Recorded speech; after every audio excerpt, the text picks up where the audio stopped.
কি মহারাজ, আপনি এরকম গুম মেরে বসে আছেন কেন? মহারাজ, আপনার শরীরটা কি খুব খারাপ? পেট গুড়গুড় করছে, জ্বর, সর্দি, কাশি? আমার মনে হচ্ছে মহারাজের গ্রহ নক্ষত্র হঠাৎ চলতে চলতে থেমে গেছে। বিজ্ঞানের মতে মহারাজের গতিশক্তি স্থিতিশক্তিতে রূপান্তরিত হয়েছে। কদিন আগেই ছটপটে ছিলেন অতি সুখে। আজ হঠাৎ মহারাজ মোদের কুলুপ এঁটেছেন মুখে। না না না, সেসব কিছুই না। চিন্তায় চিন্তায় আমার মুখের ভাষাই হারিয়ে ফেলেছি। আপনি কোনো চিন্তা করবেন না মহারাজ। আপনার কি সমস্যা শুধু আমাকে খুলে বলুন, আমি সব সমস্যার সমাধান করে দেব। আরে সমস্যা কি শুধু আমার নাকি? এই সমস্যা তোমাদের সকলের সমস্যা। হ্যাঁ? আমাদের সকলের কি সমস্যা? শোনো, কদিন বাদই দুর্গাপুজো, এদিকে রাজকোষের অবস্থাও টলমল। তাই এবারে রাজবাড়ির পুজোটা বুঝলে ওই নম নম করেই করতে হবে। না না, শুধু নমনম কেন, আমি বিশুদ্ধ আচার মেনে সমস্ত মন্ত্র উচ্চারণ করে সুন্দরভাবে পুজো করব। পণ্ডিত, তুমি পণ্ডিত হলেও তোমার উপস্থিত বুদ্ধি কিন্তু হাঁটুর নিচে। মহারাজের কথা নম নম মানে স্বল্প ব্যয়ে পুজোটা সামলাতে হবে, কি তাই তো? হ্যাঁ একদম। গোপাল, তুমি আমার মনের কথা বলেছ।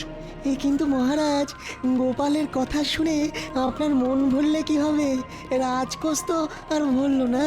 হ্যাঁ মহারাজ, এবার অল্প টাকার মধ্যে রাজবাড়ির দুর্গাপুজো সামলাতে হবে।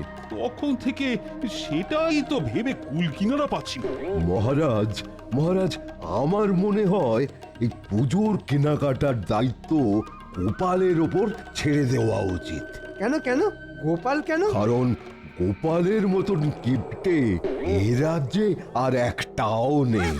হ্যাঁ, এটা তো রাজবৈদ্য একদম ঠিক কথা বলেছে।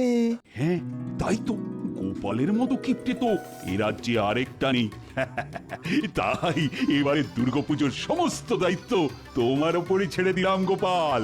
যথা আজ্ঞা মহারাজ, আমি মাথা পেতে দায়িত্ব নিলাম মহারাজ। মহারাজ, এই অধমের দিকেও একবার তাকান। আমিও দুর্গা মায়ের সেবায় নিজেকে উৎসর্গ করতে চাই। তাই সব দায়িত্ব গোপালকে না দিয়ে আমাকেও কিছু দায়িত্ব দিন। ও ভালো তো। আর শুধু তুমি কেন, তোমাদের সকলকেই কিছু কিছু করে দায়িত্ব নিতে হবে। গোপাল কেনাকাটা করবে, আর সব কার্যকলাপ নিয়ন্ত্রণ করবে তোমরা। পুজো জোগাড় করবে, ভোগের রান্না সাহায্য করবে, রাজবাড়ি সাজাতে সাহায্য করবে। ধুর ধুর, ভাবলাম এই সুযোগে কিছু টাকা পয়সা হাতানো যাবে, মহারাজ সবটাই মাটি করে দিলেন। ধুর ধুর। তাহলে গোপাল, তুমি আজ থেকেই কাজে লেগে পড়ো। পুজো তো আর বেশি দিন বাকি নেই। যথা আজ্ঞা মহারাজ। এই তো জোদামণি, তোরা চলে এসেছিস। আপনার কথার খেলাপ করার মতন সাহস এখনো আমাদের হয়নি মন্ত্রী মশাই। যাই হোক, তোদের কিছু কাজ করতে হবে। কি কাজ মন্ত্রী মশাই? সবকিছুতেই রাজি, যদি পাই পয়সা করি আজই। ওরে ধৈর্য ধর, সময় মতো সব পাবি। আগে কি করতে হবে সেটা শোন। বলুন মন্ত্রী মশাই। তোদেরকে গোপালের পিছনে ছায়ার মতো পড়ে থাকতে হবে। মহারাজ গোপালকে পুজোর সব দায় দায়িত্ব দিয়েছেন। গোপাল কখন কি কাজ করছে সেই সব জেনে আমাকে জানাতে হবে। ব্যাস এইটুকু কাজ? হ্যাঁ, এইটুকু। যা, এক্ষুনি কাজে লেগে পড়। আর আমাদের দিনা পাওনা? আগে কাজ, পরে দক্ষিণা। যা তো।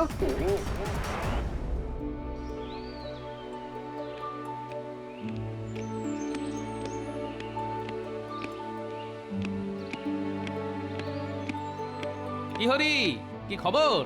এই তো গোপাল দাদা, মায়ের প্রতিমা তৈরি। কালকে শুধু প্রতিমা রং করব আর কি। শোনো, এই টাকা কটা রাখো, যা প্রয়োজন হবে তুমি শুধু আমাকে বলো। এবারে মহারাজ আমাকে দুর্গাপুজো পরিচালনা করার সমস্ত দায়িত্ব দিয়েছেন। আচ্ছা গোপাল দাদা। আমি আবার কালকে সকালে আসব। এখন যাই, একটু মহারাজের সাথে কথা বলতে হবে।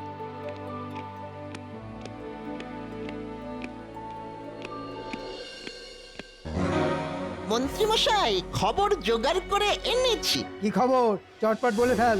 গোপালকে একটু আগেই দেখলাম রাজবাড়ির দালানে হরি কুমোরের সাথে কথা বলতে। আর তারপর ওই অন্দরমহলে মহারাজের সাথে দেখা করতে চলে গেল।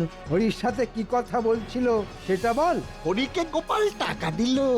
হরি বলল প্রতিমা গড়ার কাজ শেষ, কাল থেকে শুরু হবে প্রতিমা রং করার পালা।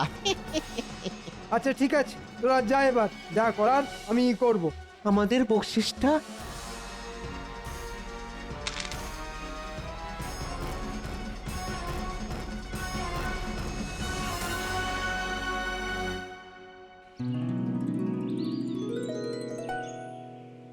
কি হরি, মায়ের মূর্তি গড়ার কাজ কত দূর? এই তো রানীমা, হয়ে এসেছে, শুধু চোখ মুখ আঁকা বাকি। আচ্ছা ঠিক আছে ঠিক আছে, সকালে কিছু খেয়েছো? না রানীমা, এখনো কিচ্ছু খাওয়া হয়নি, বাড়ি গিয়ে খাবো। তুমি আগে তাড়াতাড়ি এসে খেয়ে নাও। রাজবাড়িতে কেউ অভুক্ত থাকে না, সে মহারাজ হোক আর সামান্য কর্মচারী হোক। আচ্ছা রানীমা, এক্ষুনি আসছি। এই তো সুযোগ, এবার গোপালকে ঠিক চাপে ফেলা যাবে।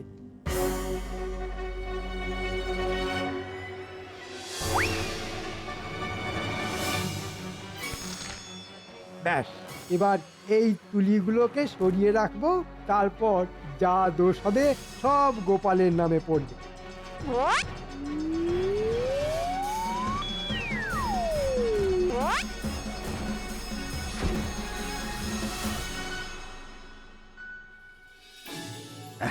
রাজবাড়ির দুর্গাপুজোর কাজ বেশ জোর কদমে শুরু হয়ে গেছে।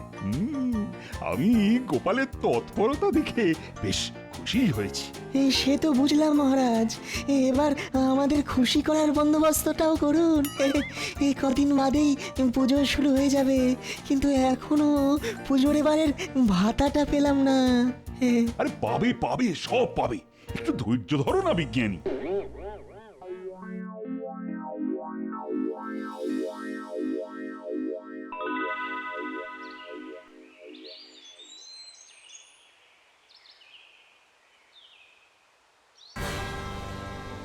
এই মরেছে, সব কিছুই তো আছে, হঠাৎ করে প্রতিমা রং করার তুলিগুলো গেল কোথায়?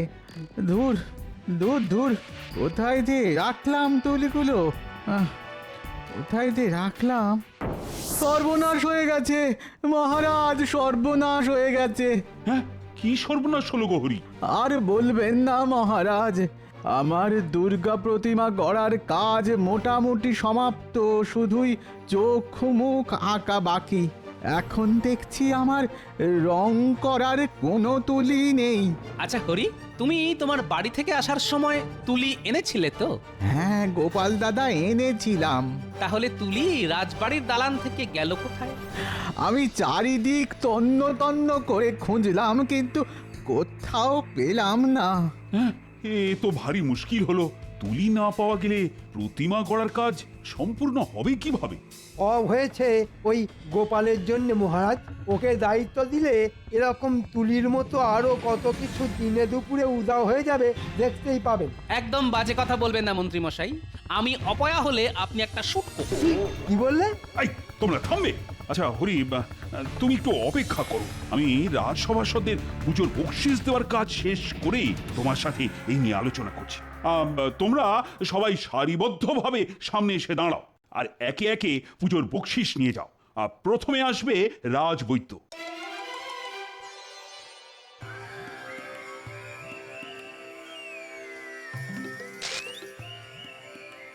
ধন্যবাদ মহারাজ।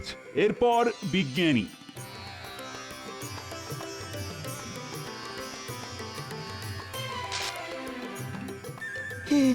অসংখ্য ধন্যবাদ মহারাজ, ধন্যবাদ। এবার আসবে গোপাল।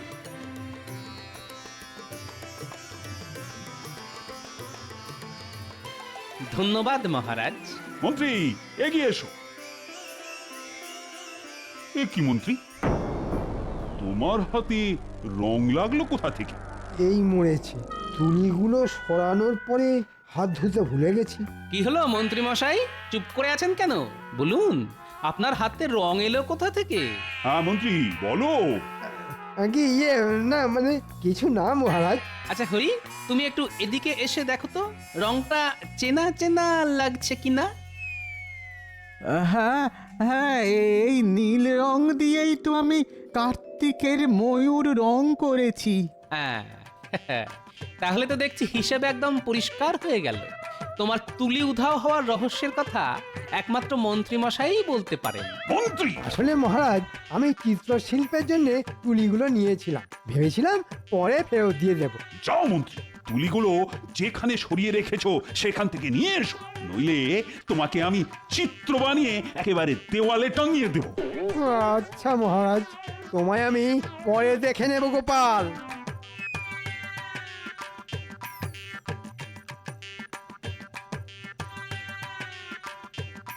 দেখলেন মহারাজ, মন্ত্রীমশাই হিংসায় আমার উপর দোষারোপ করতে চেয়েছিলেন, কিন্তু সেসব ভেস্তে যাওয়ায় মন্ত্রীমশাই রাগে একেবারে গজগজ করছেন। ছাড়ো গোপাল, মন্ত্রীর কথা ভুলে যাও, আর সাবধানে বুঝে শুনে সব কাজ করো। ও দাদু, দাদু তোমার হাতে ওগুলো কি গো দাদু? দাদু, ও দাদু, আমাদের জন্য কি এনেছো? ও দাদু, এবার পুজোয় আমাদেরকে কিছু কিনে দেবে না? ও দাদু। আরে আরে দাঁড়া দাঁড়া, সবার জন্য সব কিনেছি। এই নে, এটা পুঁটির পুজোর জামা, এটা ন্যাপলার, এটা গুলটের, আর এটা ট্যাপার, আর এটা পুঁচকের। তুমি খুব ভালো দাদু, খুব ভালো। এবার আমরা পুজোয় দারুণ মজা করব। শোন, তোদের একটা কাজ করতে হবে। ঠিক আছে দাদু। আমাদের মন্ত্রী মশাইয়ের পিছনে ছায়ার মতো পড়ে থাকতে হবে। ছায়ার মতো? হ্যাঁ, লুকিয়ে লুকিয়ে মন্ত্রী মশাই কখন কি ছলাকলা করছেন সব জানতে হবে। কেন দাদু? তোরা তো জানিস মন্ত্রী মশাই আমার উপর চিরকাল শুধু হিংসা করে এসেছে। এবারে মহারাজ আমাদের রাজবাড়ির দুর্গাপুজোর সমস্ত দায়িত্ব আমাকে দিয়েছেন, তাই ওনার হিংসা দ্বিগুণ হয়ে গেছে। তাই উনি চেষ্টা করছেন কলকাঠি নেড়ে আমাকে বিপদে ফেলার। আমরা থাকতে তোমার কোনো বিপদ হতে দেব না দাদু, তুমি নিশ্চিন্তে থাকতে পারো। সেই ভরসাতেই তো আছি রে। ঠিক আছে, এখন আমি চললাম। তোদের দিদা আবার আমার জন্য হয়তো ভাত পেড়ে বসে আছে। আসি রে।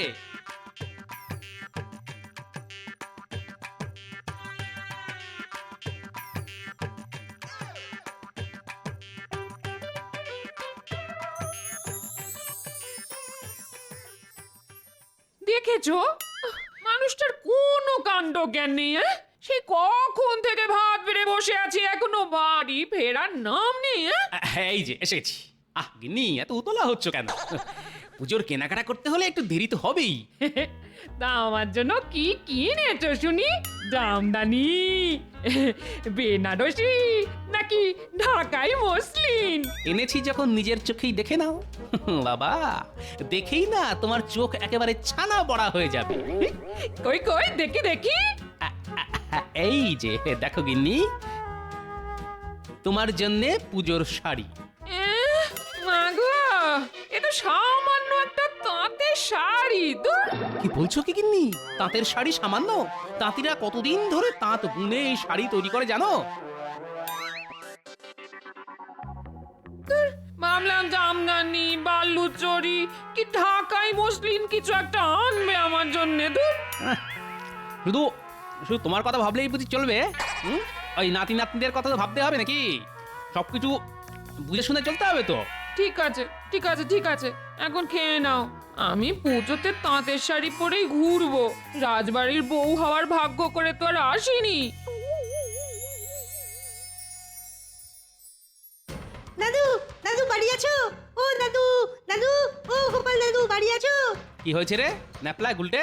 দাদু, তুমি তো আমাদেরকে দায়িত্ব দিয়েছিলে মন্ত্রী মশাইয়ের পেছনে ছায়ার মতো পড়ে থাকতে। জানো দাদু কি হয়েছে?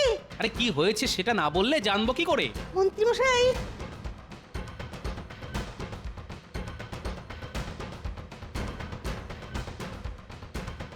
আচ্ছা, এই ব্যাপার। ঠিক আছে, আমিও দেখবো মন্ত্রী মশাইয়ের কত দূর দৌড়। উনি বুনো ওল হলে আমিও বাঘা তেঁতুল। একটা কথা ন্যাপলা গুলটে, তোরা যে এই কথাটা জানতে পেরেছিস সেটা একদম কাউকে জানতেও দিবি না, বুঝতেও দিবি না। আচ্ছা দাদু।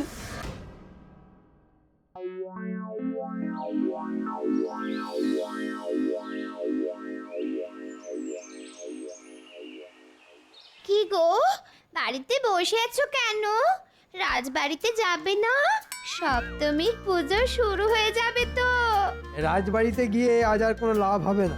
সকাল সকাল পুজোর দিনে কি সব আজে বাজে কথা বলছো বলো তো? চলো আমার সাথে এক্ষুনি রাজবাড়িতে চলো বলছি।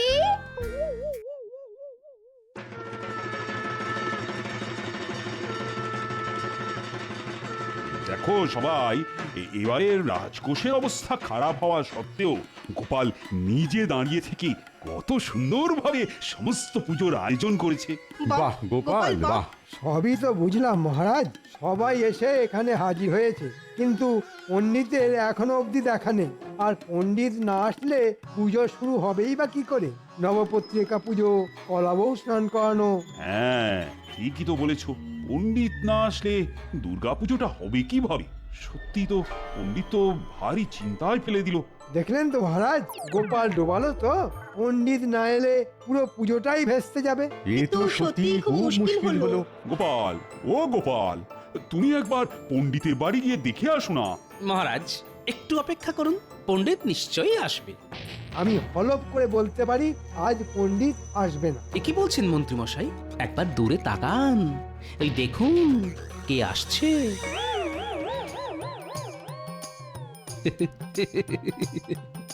পণ্ডিত এখানে কি করে?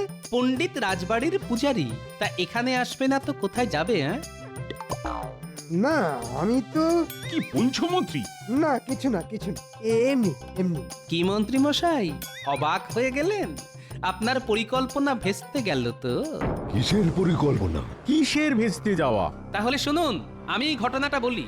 আমাকে মহারাজ দুর্গাপুজোর দায়িত্ব দিয়েছেন বলে মন্ত্রী মশাই প্রথম থেকেই আমার উপর হিংসাতে জ্বলে পুড়ে মরছেন। তাই তিনি প্রথমে কুমোরের তুলি সরান, যাতে কুমোর প্রতিমা গড়ার কাজ না শেষ করতে পারে। তারপর হাতে নাতে মন্ত্রীর প্যাঁচ ধরা পড়ায় তিনি অন্য পরিকল্পনা করেন। 2-3 দিন আগে দুপুরবেলা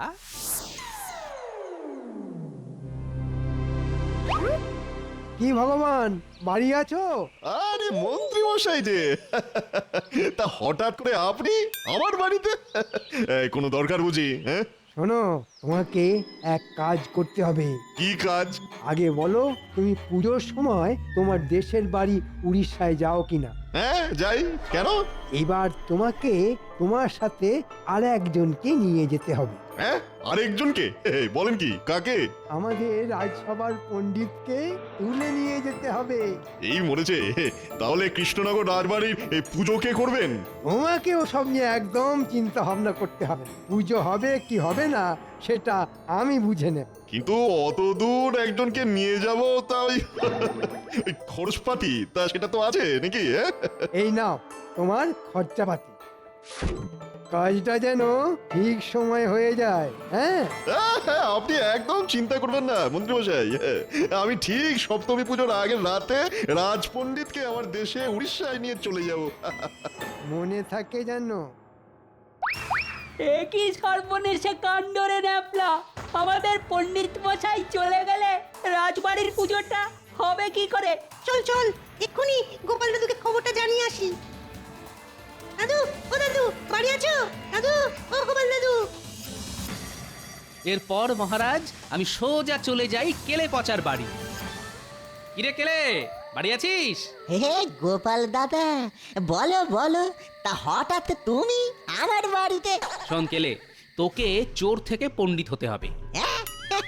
আমি তো চোর, তাও এখন চুরি ছেড়ে দিয়েছি, কিন্তু পেটে এত বিদ্যে নেই যে পণ্ডিতই করতে পারবো। ওরে বোকা, তোকে পণ্ডিত হতে হবে না, শুধু সাজতে হবে। মাথা ন্যাড়া হতে হবে, মাথায় টিকি রাখতে হবে। ন্যাড়া হতে হবে? সে কি? হ্যাঁ, কৃষ্ণনগরের কল্যাণের জন্য তোকে হতে হবে। তারপর তোকে আমাদের রাজপণ্ডিতের বাড়িতে গেরুয়া পরে গায়ে চাদর মুড়ি দিয়ে ষষ্ঠীর রাতে শুয়ে থাকতে হবে। এই মরেছে, কেন গো? অত প্রশ্ন করিস না, যা বলছি সেটা করতে হবে, বুঝলি? আচ্ছা গোপাল দাদা,